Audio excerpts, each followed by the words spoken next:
అధ్యాపక బృందానికి, విద్యార్థులకు అందరికీ అభినందనలు.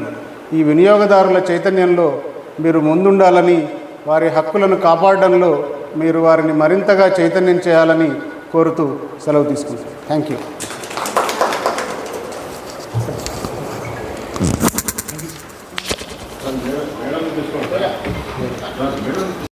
శుభాకాంక్షలు.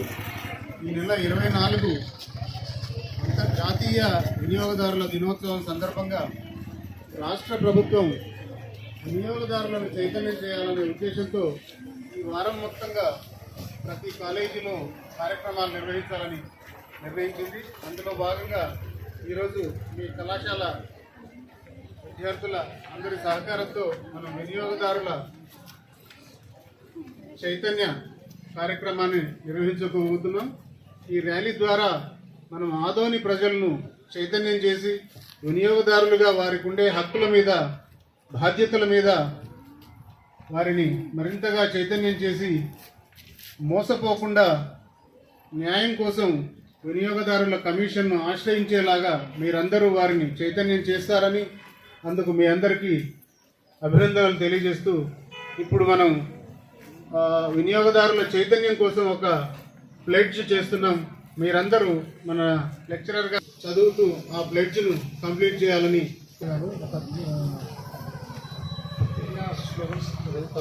దానికి మీరు సమాధానం. To protect ourselves against those all online frauds, we must know the consumer rights.